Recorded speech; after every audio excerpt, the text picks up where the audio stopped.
Bismillah, Assalamualaikum warahmatullahi wabarakatuh Ustaz. Salam wabarakatuh. Semoga Ustaz, keluarga, tim dan jamaah selalu dalam lindungan Allah. Amin. Semoga Anda yang menyampaikan ini juga diberikan lebih baik dari apa yang diberikan kepada kami. Fan Ustaz izin bertanya, saya akhwat yang sedang menuntut ilmu dan bekerja sambil berusaha menyelesaikan hafalan. Namun saya belum menikah dan saya sering merasa menjadi fitnah, yang membuat saya sering merasa takut keluar rumah tanpa mahram. Tapi saya sering melawan diri untuk berani karena saya tahu menuntut ilmu itu wajib dan bekerja juga agar tidak menjadi beban orang lain. Saya juga sedang mengusahakan menabung agar bisa menjadi orang Islam yang sebenarnya. Jadi belum benar sekarang. Dan berhaji, umroh dan berkorban serta sedekah. Tetapi ini pertanyaannya ya. Kalau kira-kira ditulis bagus, begini nggak apa-apa, tapi akan lebih baik langsung ke inti pertanyaan misalnya ya, supaya memudahkan. Tapi ini kita bacakan. Pertanyaannya adalah, apakah yang saya lakukan benar Ustadz? Melawan diri agar berani menghiraukan fitnah yang ada. Mohon nasihatnya, semoga Allah mudahkan Ustadz untuk menjawabnya. Jazakallahu khair. Semoga Allah berikan kebaikan itu. Pahami tugas dan kewajiban sebagai seorang perempuan. Apa perintahnya, apa larangannya. Setelah paham itu, baru kemudian tunaikan dengan penuh keberanian yang dimaksudkan. Misal, apakah menuntut ilmu juga berlaku untuk perempuan? Ya. Bahkan Nabi punya jadwal khusus pengajian untuk para perempuan. Ibu-ibu, terus gantian di rumah siapa, harinya ada.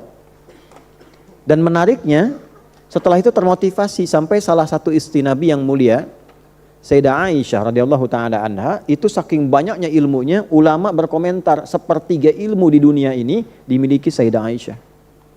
Beliau itu belajar ilmu kedokteran, Bu. Dan pakar di bidang-bidang tafsir, fikih. Kemarin saya mendalami tafsir Tahrir wa Tanwir, materi disertasi kami itu, kita menemukan betapa faqihnya Sayyidah Aisyah. Ya, memberikan koreksi terhadap seorang sahabat yang salah memahami satu makna ayat, dikoreksi oleh beliau. Sayyidah Aisyah itu. Demikian para perempuan. Kampus, di antara kampus pertama yang menampilkan ilmu-ilmu umum dan keagamaan itu yang inisiasi perempuan. Namanya Fatimah binti Muhammad Al-Fihr. Ya. Beliau buat itu di Kairawan yang ada di Fes di Maroko, karena asal Kairawannya di Tunisia. Saya pernah kunjungi. Jadi di Tunisia itu ada Zaituna yang sudah lama, universitas lebih lama dari Al-Azhar, agak ke dalam dikit ada Kairawan, ada masjid itu desainnya seperti Masjidil Haram. Jadi kebuka, tengah-tengahnya itu ada gundakan tinggi sampai ke atas, beberapa gundakan seperti ini. Di atasnya itu ada semacam bulatan, terus dimasukkan di situ ada tiang besi sedikit, lalu disusun ya algoritma dan hitungan-hitungan. Di sampingnya ada satu tiang besi tertancap, jadi kalau matahari itu bersinar ke situ, memantulkan sinarnya itu ke dalam satu tinggi besi tadi, lalu memantulkan bayangan langsung nunjuk ke waktu sholat. Ya, jadi bukan hanya bayangan, tidak, nunjuknya ke waktu sholat. Jadi begitu bayangannya menunjuk A, sholat duhur, sholat asar, dan itu presisi sekali.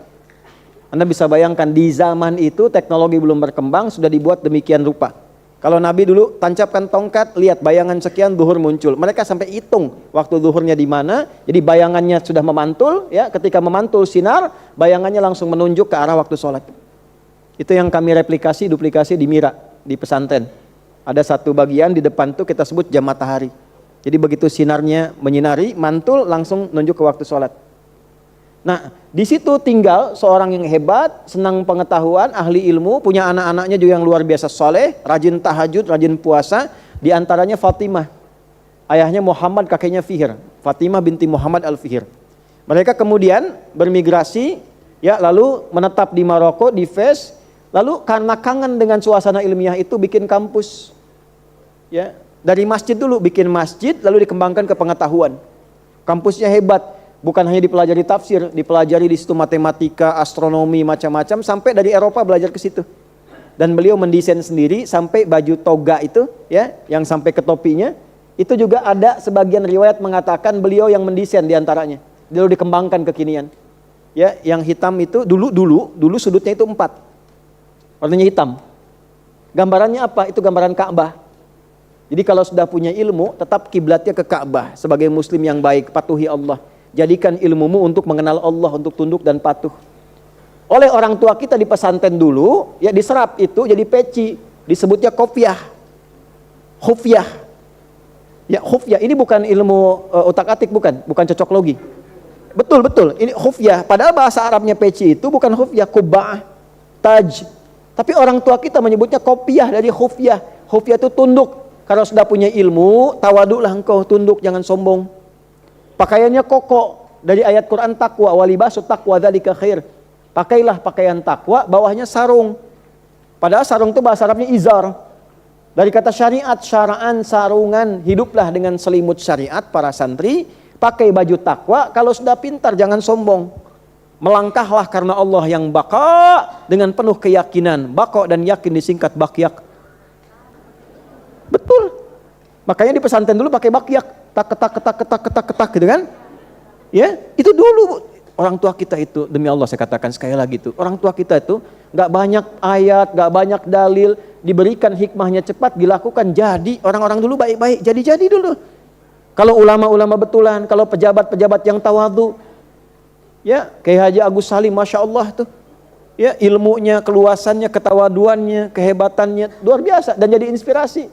Bung Hatta yang dimakamkan di sini, kejujurannya, integritasnya, keteguhannya, Masya Allah. Jadi betul. Dan kalau bilang sesuatu, orang dengar, orang kerjakan.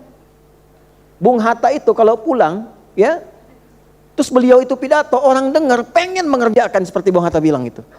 Siapa yang menggetarkan kalimat itu? Ya, bisa sampai diterima, pengen dikerjakan. Nah itu berani. Nah kembali ke pertanyaan ini, ya, kalau Anda masuk ke ranah-ranah itu, perempuan pengen belajar.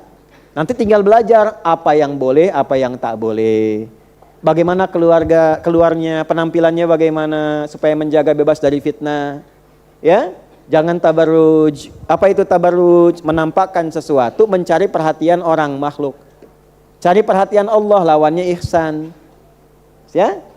Wala tabarrujna tabarrujal jahiliyatil ula. Itu khusus untuk perempuan. Keluar misalnya pakaian sewajarnya supaya Allah senang.